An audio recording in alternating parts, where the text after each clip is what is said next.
de uma briga com o irmão, com a companheira, com o companheiro, ou no trânsito, e você não está entendendo, no meio do caminho, como você chegou àquela briga. Não estou falando em dialética, discussão filosófica. Estou falando briga, quase chegando a que se fala aqui no Brasil, às vias de fato, a dar uma porrada em alguém, né? Como mudar isso? Respirar. Na hora que você respira, você muda, né, a tua corrente sanguínea, muda teus batimentos e você desperta para um outro estado. Mas o que isso tem a ver do porquê da arte? Pois é, em primeiro lugar, a arte é comunicação. Em segundo, a arte ela serve para nos dar a visão de estados de consciência. Quer ver que legal? O luxo. O luxo é muito interessante. Outro dia eu fui ver um curso de luxo na Califórnia, bem legal. O jeito, acho tão engraçado o californiano falando, né? E o pessoal falando de luxo, luxo mesmo, luxo, como assim luxo como o mesmo, Olívio? Luxo, ostentação, tá? Pegaram? Luxo, ostentação. Mas o luxo é uma coisa muito importante. Quando que o luxo torna-se importante? Quando o luxo vira experiência. Como assim experiência? O luxo é conforto, né? Lembra aquela calça cara que a gente gosta de comprar? Por quê? É o corte dela que serve em você. Lembra aquela bolsa, né? Aquela bolsa bacana que foi vendida na Sotheby's há um mês atrás? Por que ela é interessante? Eu adoro aquele verde, como eu guardo as coisas. Ah, claro, como as pessoas irão me olhar a partir daquela bolsa, né? Porque nós somos carentes. A gente quer ser notado, a gente quer ser visto, só que a gente tem que tomar cuidado com essa arte. O tamanho do caro. Olha que legal, o tamanho do caro, o tamanho da carência. Carência, carinho, que é o contrário. Carência e carinho tem o mesmo radical? Tem, que é caro, né? Como eu tenho o apreço por estar aqui, mas por estar aqui eu tenho um preço, né? Então eu preciso saber lidar com o apreço e com o preço. Então a arte, ela explica o luxo e ela explica a experiência que o luxo te dá. Como assim? Aí você tem o luxo de poder viajar de primeira classe para Amsterdã. Aí você chega em Amsterdã, você vai no Museu Van Gogh, tá? Atrás do Rijksmuseum. Você vai lá, tá? Entra no museu, você teve que ter dinheiro para você teve que ter dinheiro para comer, você teve que ter dinheiro para se vestir, você teve que ter dinheiro para passear no mundo, tá? E aí você chegando lá vai ter que pagar para entrar, tá? O que acontece, né? Naquele momento que você está com tudo isso, se você não souber, né, não teve o luxo, não teve a experiência de saber quem é Van Gogh, não vai adiantar.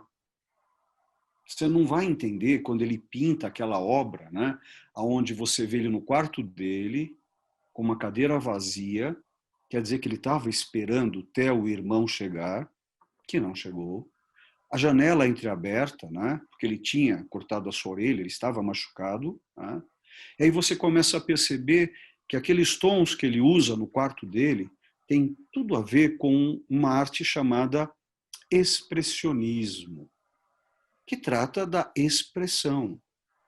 Ela não trata da impressão. Talvez algum de vocês pode me provocar com isso. Elas são muito próximas, mas se nós não tivermos o luxo, a experiência, a capacidade de autoconversar para interpretar isso, não vai dar. Dá para ter o gosto. Ah, eu gosto de Van Gogh. Ótimo. Mas quanto mais a gente se aprofunda em ouvir, olha, não estou falando de música, mas de ouvir alguém, de conversar com alguém, de ler jornal, assistir novelas, mas ter uma interpretação esotérica interior para isso, essa comunicação da arte, que é a primeira, ela faz com que a gente tenha um contato interior e aí existe o porquê da arte. Aí a palavra arte cabe. Lembram? Arte, arco, ponte, arcano, segredo. A arte ela vai trazendo os segredos. Agora, o mais legal, a arte ela não está fora. Acreditem, a arte está dentro. Se eu não souber conversar comigo, eu vou sentir o gosto da arte, do feijão, do arroz, de um filé frito, tá? Mas eu não vou sentir a vontade, a voluntas. Eu não vou mudar meu nível de consciência, não vou alterar os meus estados interiores. Essa é a comunicação principal da arte. No decorrer dessa segunda fase nossa, nós vamos nos debruçar propriamente na arte. Só que se nós não tivermos a objetividade, olha que legal, a objetividade abstrata, não vai adiantar. Se eu tiver só abstração e não estiver o objeto, tá? Não vai adiantar. Tem uma palavra muito estranha em português que quer dizer porcaria, tá?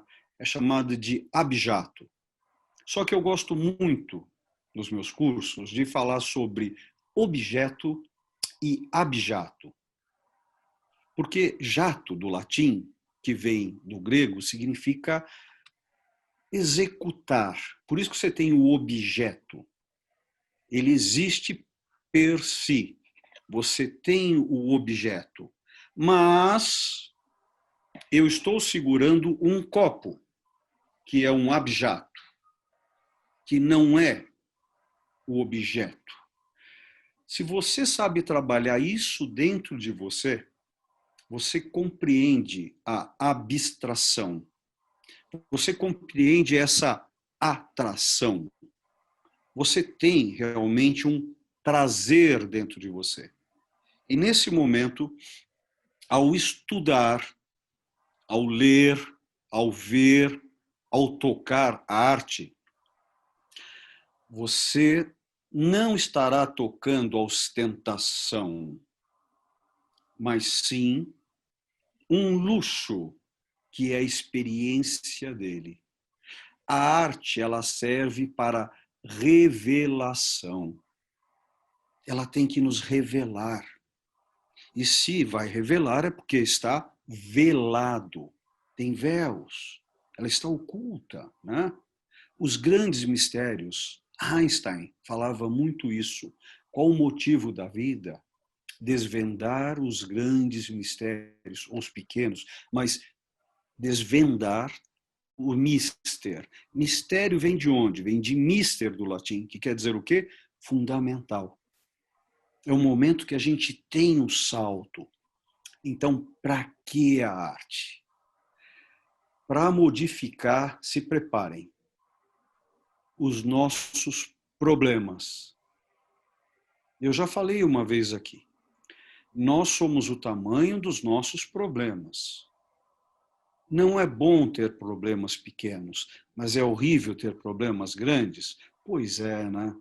Se eu só tiver problemas pequenos, eu devo ter um salário pequeno.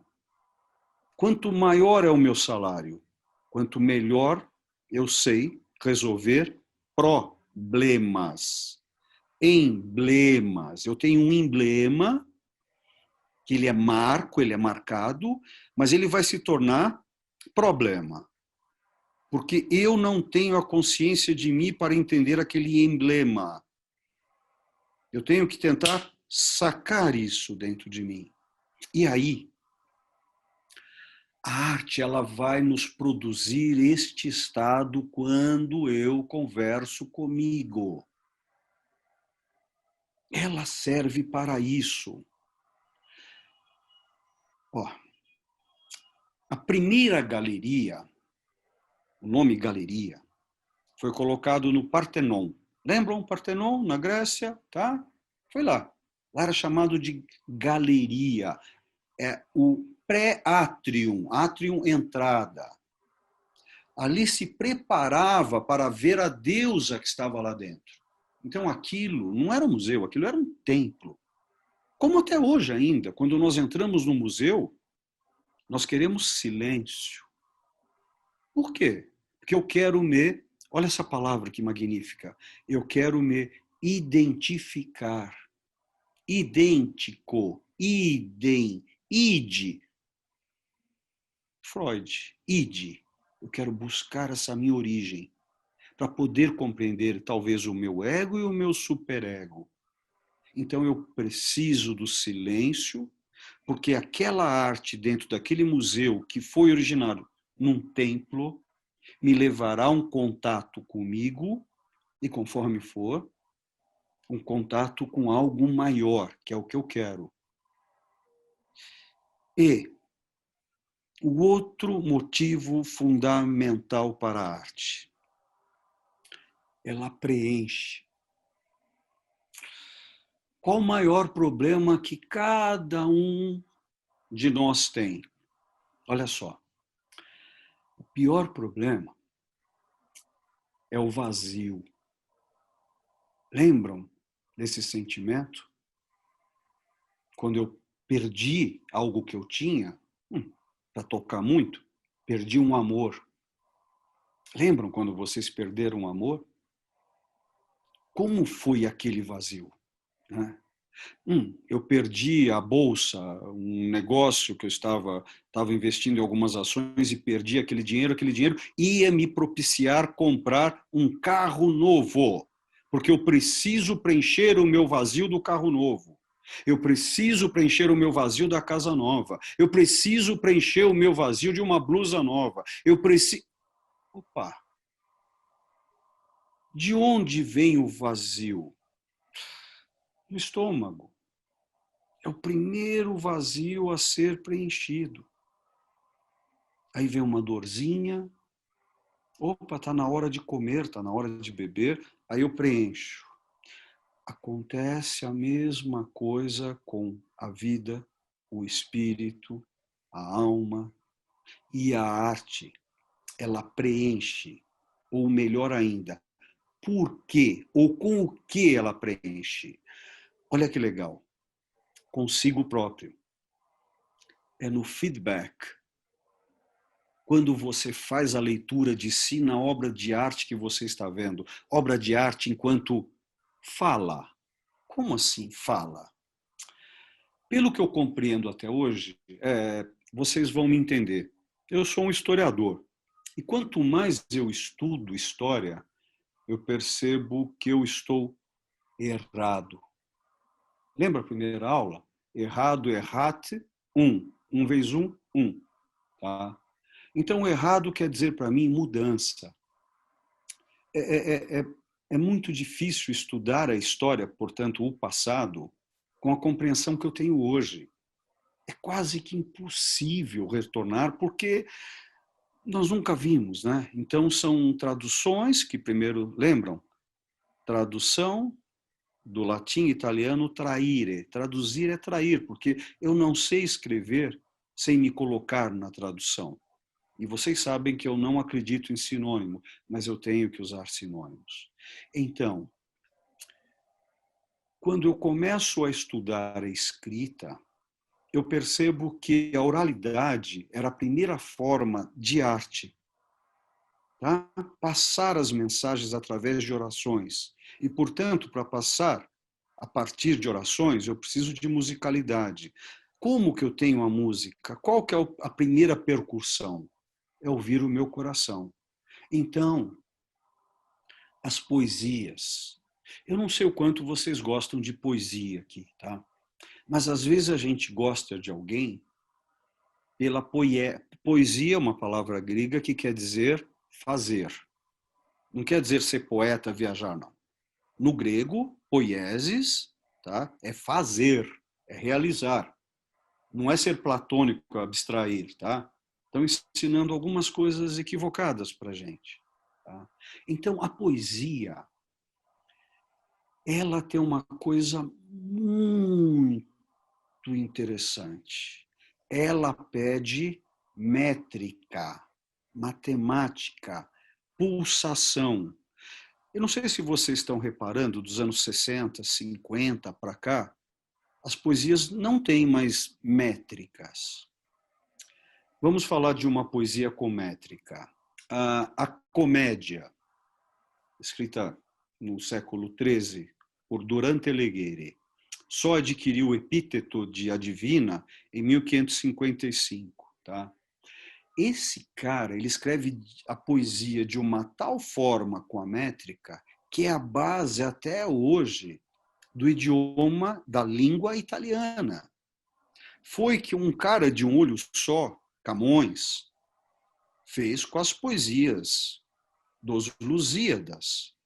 Então, a poesia que cria a gramática, a matemática, a arte do falar.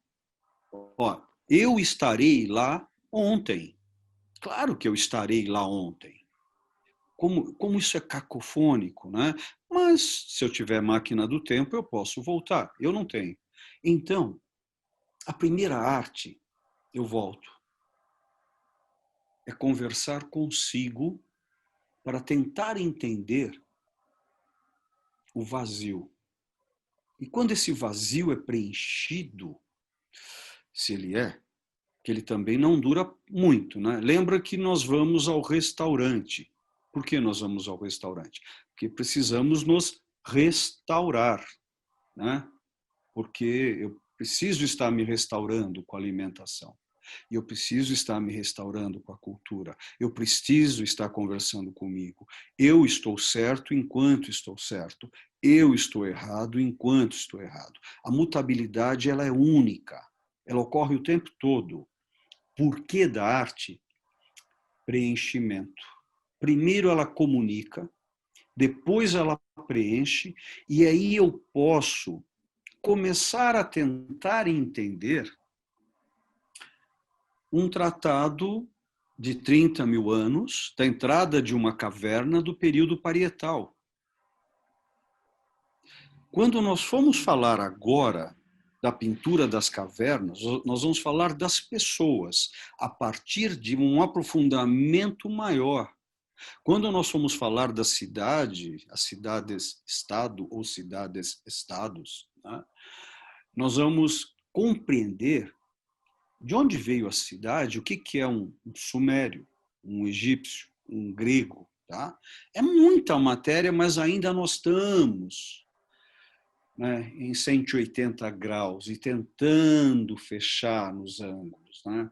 Quando nós formos falar da Idade Média, do Renascimento, do Barroco, do Neoclássico, do Iluminismo, do Romantismo, do Realismo, Impressionismo, Pós-Impressionismo, Fauvismo.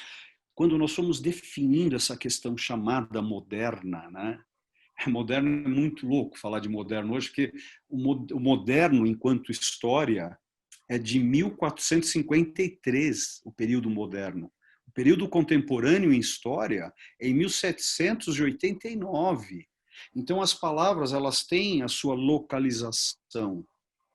Então, o que nós estamos tentando fazer aqui é nos entendermos em tudo isso. Tá? Mas hoje, eu quis debruçar aqui na questão do para que a arte. Espelho, autoconversa, preenchimento.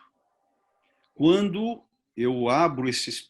eu vou usar o The Black Mirror, né, que é bem legal. Quando eu vejo o Black Mirror, quando eu fecho os olhos, né, que espelho é esse? Né? Esse espelho interior. Ali, quando eu abro os olhos, né, e vejo que eu posso ver de 3.000 a 7.000 angstroms, né, e de repente eu não tenho inteligência, capacidade mental que o meu cérebro pode atingir, mas mentalmente eu não tenho o educare, educação, educare, conduzido para ampliar. Quantos déficits o Olívio Guedes tem para tentar interpretar isso, né? Por isso que os grupos são importantes. Como eu já falei antes, Daí que surgem os grupos, as sociedades secretas que se aprofundam no conhecimento interior. Isso é fundamental. Por isso que ligar, religar religião enquanto arte é fundamental. São esses níveis, esses planos, esses starts que nós temos, que são fundamentais. Então, a arte, ela serve para quê? Para comunicação, para preencher, e para preencher eu preciso saber aonde eu estou vazio. E a partir desse momento, saber experienciar esses momentos. E claro, acho que a minha condução através da fala aqui, ela é mais mágica do que ciência. Mas eu adoro a magia. A ciência ela é muito importante, porque ela me dá métodos para poder compreender o que eu posso compreender da magia. E nós vamos entender muito bem da magia no século XI, XII, XIII, saindo da Baixa Idade Média, indo para o Renascimento e explodindo na ciência do Barroco. Vocês vão sentir isso durante esses nossos encontros. Hoje, eu espero ter passado para vocês o porquê de nós termos falado de arte, né? E como falamos no primeiro módulo. Hoje eu espero agora estar fazendo a ponte do que nós fizemos, o que nós vamos tentar fazer.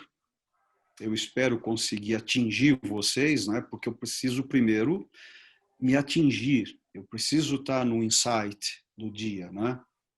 E a partir desse momento nós vamos tentar nos aprofundar. Nós podemos, eu acho necessário até, minha querida Sônia e Val, nós podemos começar a criar uma técnica entre nós, como vocês saberão o título das aulas que nós vamos ter, os módulos, né? Até trazerem pré-perguntas. Mas essas aulas elas devem ser mágicas. Mas vocês saberão do título com antecedência. E aí poder se preparar para isso, né? Fazer as perguntas chaves. Ok? Bacana. Parei. Então eu queria te fazer uma... Não sei se é uma pergunta ou uma provocação. Se você diz que a arte explica o luxo e a experiência que o luxo te dá, uma pessoa que não tem acesso ao luxo, ela não tem a experiência da arte? Olha que lindo. É uma provocação. Obrigado. Quer ver que legal? No Japão, a partir, acho que é de 1900, eu vou falar, década de 20, existem no Japão, tá? Japão, olha que loucura. No Japão, monges budistas, que o budismo, a gente fala, budismo, quem criou o budismo foi Buda. Buda nunca criou o budismo, porque Buda é um estado. Bu significa luz e Do significa caminho, caminho da luz. Então, Siddhartha Gautama, aos 28 anos, esse príncipe teve um estado de Buda. Ele se sentiu iluminado, tá? Isso na Índia, que pegou toda aquela parte do Extremo Oriente. E aí, há 100 anos atrás, monges mendigantes, eles vivem do mendigo, né? Eles vivem do pedir. Monges estudaram para isso, se dedicam a isso. Então, de repente, para um japonês rico com a sua Mercedes SL500, sei lá, no Japão quanto deve valer, nos Estados Unidos ela custa essa Mercedes mais ou menos uns 180 mil dólares. Aqui no Brasil nós vamos falar em 600, 700 mil reais. No Japão deve custar acho que uns 100, 120 mil também. Então é considerado um homem rico, tá?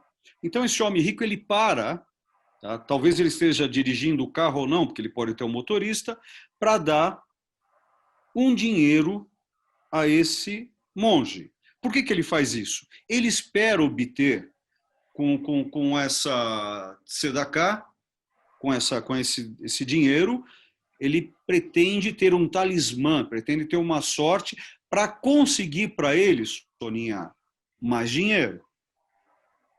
Esse monge que recebe esse dinheiro não vai ficar com ele. Ele vai levar para o templo para que comprem comida, que para ele é o luxo. E o luxo do dono da empresa, o dono eu vou complicar mais ainda, o dono da Samsung, que é uma empresa coreana, que estava passeando no Japão, que falou com um monge que é budista da Índia. Olha a magia, né? Então, é o luxo do quê? Claro que quando você me provocou, nós estamos falando desse luxo paulistano, né? Aqui na nossa cidade, onde você entra numa Louis Vuitton, né? Onde talvez o varredor da Louis Vuitton, imagina esse cara que ganha um salário mínimo, ele ganha R$ 1.000 por mês para varrer a loja, e ali do lado dele tem uma bolsa de US$ 50.000. Tá? Então, aí nós vamos usar as medidas. Por isso que eu brinquei, minha querida parceira, não, minha querida amiga e parceira, tá? A questão da métrica na poesia. Eu vou dar um passo louco atrás agora. De repente, existe um filme chamado de O Fio da Navalha. Ele se passa na França, né? E esse cara, ele é um cara um norte-americano, né? Ele está vivendo no fio da navalha, porque ele tinha dinheiro, não quis ter mais e foi viver uma vida de sábio. Então, a questão é, a pergunta fundamental, o que é o luxo? Existe um curso na USP Leste que eu devo dar umas 3 palestras o ano que vem, tá? Nessa disciplina, sobre luxo. Só que lá nós vamos falar do luxo da brincadeira da Sônia. Eu vou falar de sapato, eu vou falar de bolsa, eu vou falar de roupa, eu vou falar até... É bem legal até falar de uma Coco Chanel. A vida dessa mulher, né? Por que ela se deu esse epíteto? Por que a riqueza veio do Chanel número 5? Por que aquilo explodiu no número 5? E ela foi feliz com isso? Ou os parceiros que ela teve que bancaram o caminho dela? E ela soube lidar com ela, o corpo dela e o que ela desenvolveu até hoje. Então, minha querida amiga, é uma provocação, eu não consigo fechar esse assunto, ele é muito complexo, porque hoje eu tenho pessoas aqui no meu prédio, né, que são os faxineiros, mas é fantástico quando esses caras me dão bom dia. Como vem de dentro, né? O bom dia. E eu, como proprietário, conselheiro do prédio que moro, né? Eu fico feliz com isso, né? Então, que luxos são esses? É um complexo. É um complexo. Eu não te respondi, tá? Ótimo, gostei.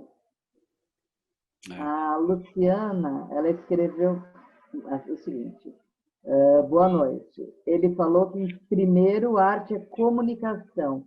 E, em segundo, alguém lembra a nomenclatura que ele deu? Você falou comunicação e... Comunicação eu acho que quem tem a resposta para isso se chama Val Menezes, porque ele gravou. Né, Val? Eu não lembro. Alguém lembra? Eu lembro, você falou estados de consciência. Opa, obrigado. Quem falou? Quem falou? A Marta. Cadê? Oi, Marta. Marta que estava nadando. Tá bom, Marta. Agora eu já saí da piscina. Tá bom, tá bom, tá bom. Tá. É. E outra pergunta, aproveitando que eu estou falando, eu vejo esse luxo, pelo que eu anotei, que eu estou vendo, que ele é como se fosse uma experiência, um conhecimento. Então, talvez o luxo, no sentido artístico, ele seja um conhecimento a mais que eu tenha, que eu posso ter mais assim sensibilidade numa arte e tal, porque estudei, é um estudo. Então, acho que o luxo seria mais esse sentido, conhecimento. É, Será que não? não, não, não.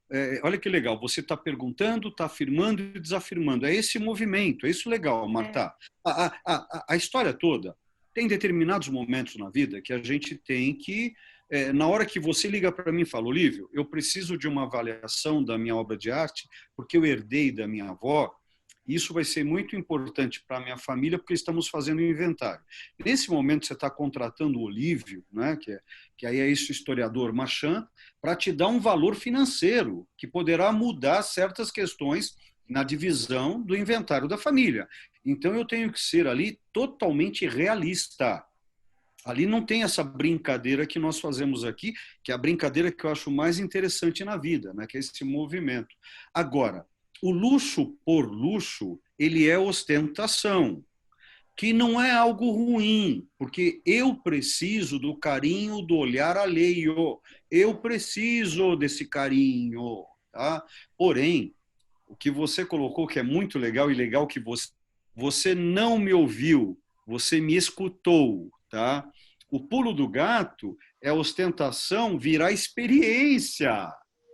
Essa é a sacada no luxo.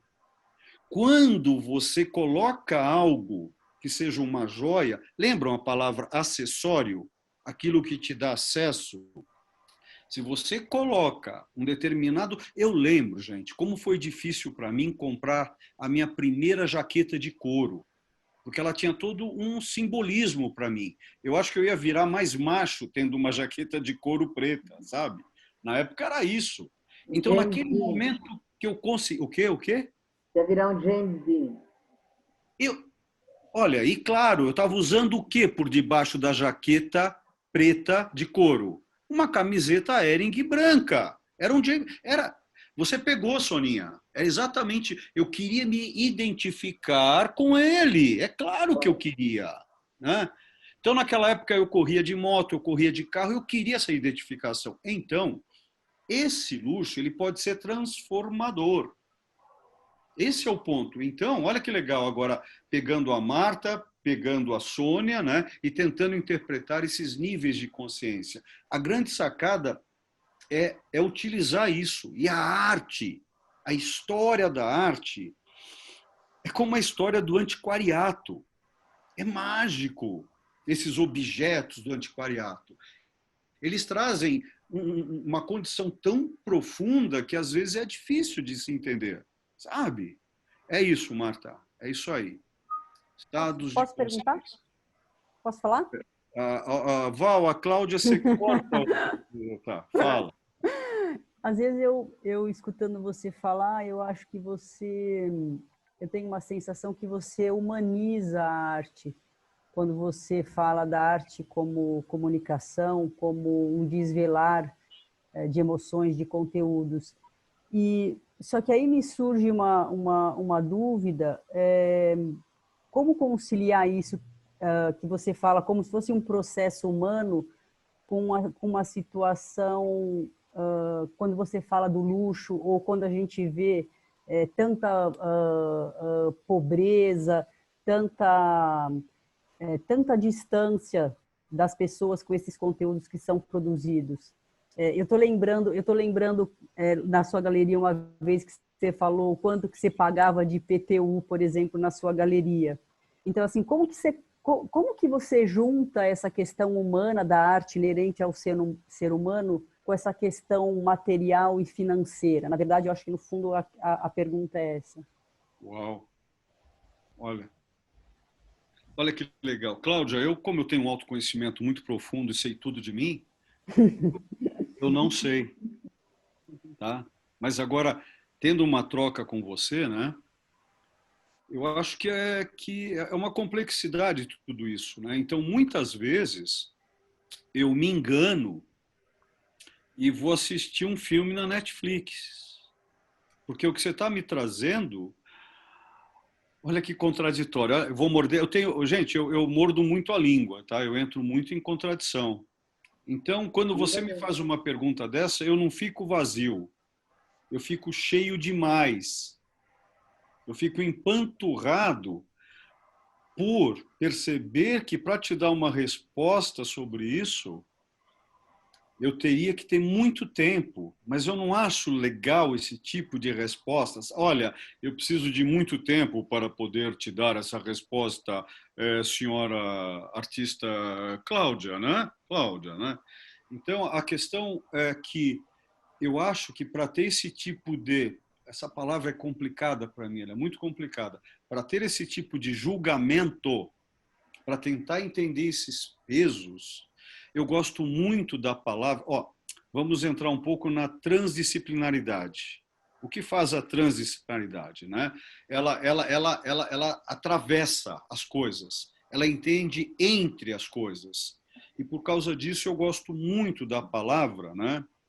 Terça-feira, nós estávamos tratando de um assunto aonde eu entrei exatamente na palavra que eu gosto de utilizar nesses momentos. Depende. Só que a palavra depende vem do latim dependere. Dependere, pendere, pêndulo. Você tem que saber lidar com esses pêndulos, com esses valores. Eu jamais... Eu posso te dar uma resposta pronta. Olha que horrível que vem, né? Vou te dar uma resposta pronta. A resposta pronta é que depende de cada um, tá? Mas isso é óbvio, lulante, como diria a vovó Rafaela. É o lulante isso, né? Mas eu acho que o mais legal é que nós não estamos de pronto para responder isso. E talvez por isso seja importante. Cláudia, depende. É o que Bom, eu posso dizer. mas uma coisa então que eu queria te falar que Não. então não, quando você fala da arte, você essa sensação que eu tenho de ouvir você falando é de muita humanidade, mas se eu abro a porta da minha casa, eu não sinto essa humanidade na vida. Não, mas é isso que eu queria te falar. Então, o bom de te ouvir falando isso é pensar nesse contraponto e talvez a gente, como artista, o que a gente pode fazer para que essa humanidade se estenda à maioria das pessoas. Eu acho que eu posso não estar rindo, tá? Mas eu estou feliz com o que você está vendo em mim. Mas não existe só esse Olívio, tá? Existe aquele Olívio, né? Que em vez de humanizar a arte, olha que coisa pesada. Eu vivo da arte. Também. Uhum. E aí viver da arte, acreditem, é um outro Olívio. Eu tenho várias gavetas, aí eu preciso saber lidar com isso. Então, eu também sou eu sou um negociador. Uhum. Então, na hora da negociação, isso é um complexo. E ainda bem que eu sou filho de um... Olha que legal, eu sou filho de um pai advogado criminalista que acho que me deu um pouco, me ensinou um pouco a falar bem, só que eu sou filho de uma sefaradi, né? Aonde essa mulher que lidava com joias e me ensinou a negociar. Minha mãe sempre foi melhor negociadora do que papai. Então, existem vários olívios. Então, nesse momento, eu fico muito feliz com o que você está me dizendo. Mas por que eu estou trazendo esse alerta? Porque a palavra humanização, ela é linda. Só que ela vem de humus, que quer dizer terra. Igual a palavra em ivrite, Adam, Adão. Adão quer dizer barro, vermelho, né? Adam. Só que humano vem de humus, que também quer dizer líquido, mas basicamente humus quer dizer terra. Terra vermelha, roxa, lembram? Uhum. Aí a gente entra na religião. Então, o humano ele também é muito duro. E a gente vai lembrar cada um de nós aqui. Aqui acho que não tem ninguém muito novinho, né? A gente já se percebe o quanto que nós temos que mentir na vida. E mentir faz parte do estado adulto. Nós temos que mentir. Olha que... Né? Imagina alguém enfiando o dedo no teu nariz e te chamando de mentiroso. Isso pesa, mas não tem como viver nessa sociedade em ser totalmente, olha agora, ingênuo e ser de verdade o tempo todo. Não é possível. Em primeiro, porque nós temos como regra a teoria da complexidade, que ela nunca vai fechar. Cláudia, Sim. Obrigado pelo humanismo. Você é querida. Obrigado. Tá, Eu estava precisando ouvir isso. Obrigado, obrigado. Bom, bom, bom. E aí, alguém gostaria de comentar alguma coisa? Está todo mundo tão quietinho, é o frio? Gente, eu sei que eu vou falar mal de mim. Eu não sou um cara fácil para falar, tá? Mas eu estou tentando trazer aqui. E uma coisa, hein? Tudo isso que eu estou falando, acreditem em mim agora. Tudo isso não me pertence, isso não é meu. Eu ouvi, eu vivi, eu estou aprendendo. Então, todo esse conteúdo, né, é tão legal quando você vê alguém falando, você fala, nossa, como aquele cara sabe, de onde veio tudo aquilo. Isso não é meu, né? Isso é tudo nosso. Vocês estão juntando o conhecimento de vocês com o que vocês estão ouvindo de mim. O que eu espero estar fazendo aqui é espelho. Essa arte como referência, ela serve para isso. E o que eu vou tentar passar agora, vocês viram, passamos o primeiro módulo, um autoconhecimento, se possível. O segundo, a gente vai se debruçar mais na arte. E vocês vão ver como isso é impressionante. Isso que eu aprendi com os meus mestres, tá? Alguns de universidade e outros não. Outros foram realmente mestres, tá? E esses grandes mestres, nenhum deles era doutor. Olha que legal isso, hein? Tá? A São os Flávia tem uma verdadeiros... pergunta para você. Quem? A Flávia. Pode ou não? Não dá Tira o tempo. som dela, Flávia não, Dá né? tempo?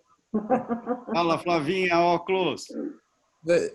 Deixa eu te falar. Você estava falando do verdadeiro valor do grama das palavras, né? Isso. E na arte, como é que a gente faz para dar valor?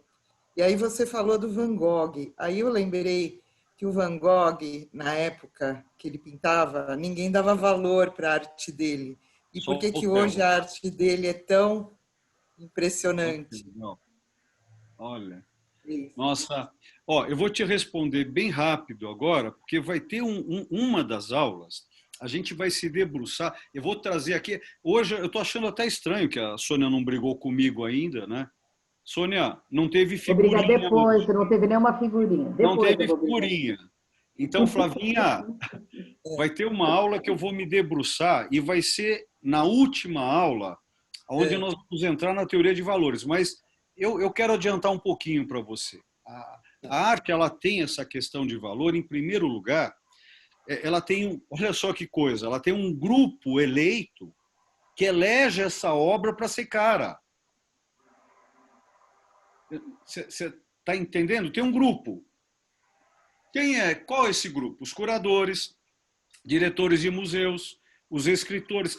Todos os escritores que tratam de arte são pouquíssimos artistas. Quantos artistas que vocês conhecem, vocês artistas e não artistas, que viram artistas escrevendo livros sobre história da arte? Quem escreve sobre história da arte são sociólogos e filósofos. Não tem artista escrevendo, porque não tem tempo para fazer o que a Cláudia falou. Não dá para humanizar. Tem que historiar a arte. Agora, quando a Flávia pergunta na questão de valores, tem toda uma... É como eu fico impressionado, né? Eu não aguento mais ver a Globo News, eu vejo hoje a CNN, né? E aí, de repente, o cara chega... Hoje a Bolsa esteve no vermelho o tempo todo. Opa, o cara esqueceu de falar. Teve pessoas que ficaram milionárias porque ela foi para o vermelho.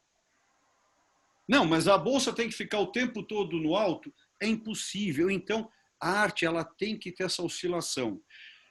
Eu lembro que um banco me procurou há 16 anos atrás para montar um fundo de 50 milhões de reais em arte. Eles não sustentaram, porque a arte ela é muito imprecisa e incerta. Então, Flavinha, tem um grupo eleito, tá, que faz com que isso ocorra. Não é que todo mundo achou bonitinho, não é assim. Mas agora você trouxe o Van Gogh. Ele vendeu, sim, uma obra em vida. Vendeu para o Theo, que era o irmão dele, tá bom? Agora, o que acontece? Esse cara, aí é que tá. Um dia nós vamos chegar nesse tipo de curso ainda. Nós vamos falar 1 hora sobre Van Gogh, que aí é muito legal, tá? Aí você vai ver, porque no caso de Van Gogh, a chave dele que ele era um protestante, ele era da Holanda, dos Países Baixos, aonde ele trabalhou no que Van Gogh? Ele tinha acredite, uma oralidade boa, ele chegou a ser uma pessoa de trabalhar com religião protestante, trabalhou em galerias de arte e aí resolveu pintar. Só que aí, quando você vai analisar por que esse cara... Olha que legal, a obra dele você tem em 1990. Dr. Gachet. Foi vendido por 82 milhões de dólares. Olha que fantástico, né? Agora, olha que legal a história. Quem comprou? Foi um japonês. Puta, que legal, um japonês. Do outro lado, comprou o Van Gogh. Pera, de onde vem a grana desse japonês? Seguro. Por que ele comprou? Ele comprou porque ele adorou Van Gogh, ele sentiu Van Gogh. Esse cara estava quebradaço. Só tinha um jeito dele continuar no mercado por mais 2 anos. Era comprar uma obra, ostentar que ele tinha dinheiro. Então esse cara deu um golpe no mercado, conseguiu 2 anos, ele morreu e essa obra foi queimada quando ele foi cremado. Essa obra está sumida. Imagina, imagina se essa obra volta para o mercado. E é mentira isso. Isso é a arte, gente. Aí que eu preciso... Claudinha, está entendendo o Olívio desumano? Isso também é arte. Não é o Olívio, é o sistema. Mas eu vivo nele, Cláudio. Obrigado. Eu também, não, eu também. Cláudia, me pede para casar com você, que hoje eu aceito. Olha, tá legal. Obrigado. Ó, quer ver? A arte é uma coisa muito interessante. Realmente, a arte pode tudo. Ela deixa pessoas milionárias de um dia para o outro e fazem com que pessoas, os artistas, morram por causa dela. Morram. Quantos artistas vivem da arte pela arte? E não é possível. Como pagam as contas? Tem um artista hoje que, infelizmente, ele está pedindo na mídia social dinheiro para comprar material. Alguns artistas aqui eu não sei se sabem disso, tá? Óbvio que minha mãe me deu elegância suficiente para não falar quem é. Mas ele está hoje, eu recebi isso ontem à noite. Ele colocou na mídia que ele está precisando de material para produzir, para comer, né? Então, são... Quantos mundos nós vivemos? Eu adoro, é muito legal ter sido diretor de MUBI, ter galeria na Gabriel Monteiro da Silva, mas, ao mesmo tempo, como ajudar as pessoas que não estão comendo agora e que hoje estão passando frio? Não é fácil lidar com tudo isso, mas aí eu me engano, aí eu minto para mim, eu fujo, aí eu volto, entende? É um contexto todo. Agora, a arte, quer ver que legal? Vocês estão indo para Campos do Jordão, olha que legal, pegamos o carro, estamos indo lá. Aí, de repente, furou o pneu do carro. O que acontece? Você vai lá, pega o step, coloca e anda. E o que você faz? Apareceu o posto de gasolina. Você para teu carro, vai lá arrumar, porque você não quer, não está tão perto assim para chegar, né? Você quer arrumar o pneu, né? Aí você pega, vai aonde arrumar o pneu? Né? No borracheiro. Aí o borracheiro vai lá, tudo lá, chega lá. Boa tarde, doutor. O cara não... Poxa, eu pergunto, como que ele sabe que eu tenho doutorado? Né? Ele fala, boa tarde, doutor. Né? Vai lá, pega o pneu, põe na banheira para ver onde está o furo. E olha que legal, gente, se preparem. O que tem em cima da banheira? Uma gostosona, aquela mulher pelada, nua, linda. Essa é a arte dele. Então, cada um carrega a sua arte. Olha que pirante isso. Lembra quando você vai na casa do amigo teu e fala, olha, eu tenho um Romero Brito, o que você acha? O que eu vou falar? Nineta, me ajuda, Nineta! Tá? Então, é isso, né? É isso. É muito legal quando você entra no apartamento duplex aqui no Brasil. Nessa época, eu trabalhava junto com a Renê Bear, tá? Quando ela montou o acervo dela, aquele anexo. Lembra a casa dela? Tá? Lá nos Estados Unidos. Aí eu acabei conhecendo quem trouxe o Credit Suisse aqui para o Brasil. Ele morava perto do Champs-Élysées, num triplex, e aqui ele morava apenas num duplex. Aí eu fui ver a coleção modernista dele, Flávia, os valores da obra, sabe? E ali a gente vê um apartamento que hoje deve valer aquele duplex, sei lá, de 8 a 12 milhões de reais. Uma obra que ele tinha no corredor já pagava isso. Entende? Então é um complexo, sabe? Arte é isso. Agora, quanto custa um Picasso 1904, fase azul? Tá? Você vai falar, depende. Se for a Paloma vendendo, a filha dele, é um valor. Se for alguém do mercado, outro. Se for Sotheby's, Christie's, L'Hotel du Roi ou Phillips, né? São outros valores. Isso é o mercado de arte. Agora, nós estamos aqui filosofando e agora você entendeu, Flavinha? Entramos para o mercado. É um outro Olívio, sabe? É um Olívio que você liga para mim e fala, Olívio, vendo o dólar hoje? Eu vou te responder. Só que ligado à arte, tá? É lindo também, porque aí nós temos que entrar, lembrando que todas as palavras e economia, está chegando a hora, né, Val? 3 minutos. 3 minutos. Então, quando a gente entra em... Lembram que todas as palavras em administração, economia, contabilidade, elas têm uma linha de amor, né? Lembram? Caro, carinho, né? Caro, carícia, né? Olha aí a palavra. Preço, apreço, economia, aikosnomia, local da casa, medida da casa. Então, é um complexo. Agora, eu espero estar ajudando a vocês e eu espero estar não ajudando a vocês. Eu quero que vocês bebam das fontes que eu bebi e quero que vocês duvidem das fontes que eu bebi. O que eu estou falando, eu sou um acadêmico, então eu tenho 3 livros que me dão base do que eu estou falando.